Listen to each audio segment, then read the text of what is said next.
Hello বন্ধুরা, আজ আমার ছেলের বার্থডে, তো সেটাই তোমাদের সাথে শেয়ার করব। তো এই হচ্ছে আমার ভাগ্নের বার্থডে, তার জন্য এসেছে আমার বাড়িতে।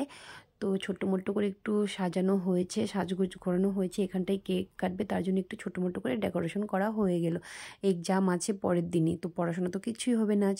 তো চলো কেকের দিকে আসি। তো এই তো কেক রেডি করা হয়েছে, দুটো কেক রেডি করা হয়েছে।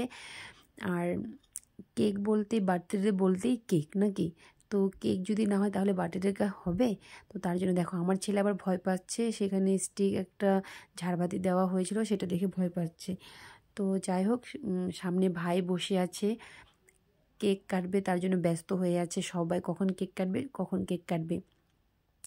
তো আশা করি যে যেখান থেকেই দেখছো আমার ছেলেকে আশীর্বাদ করো। আর হ্যাঁ, কমেন্টে কিন্তু হ্যাপি বার্থডে টু ইউ লিখে দিও, তাহলেই বুঝবো সবাই কিন্তু আমার ছেলেকে আশীর্বাদ করেছো। তো চলো তোমরাও দেখো কেক কাটা মুহূর্তটা। এতটুকু তোমাদের সাথে আজকে শেয়ার করব, কারণ সম্পূর্ণটা আমি ব্লগ ভিডিও করতে পারলাম না আজকে। তো ছোটো মোটো করে একটা মিনি ব্লগে তোমাদের সাথে শেয়ার করে দিচ্ছি।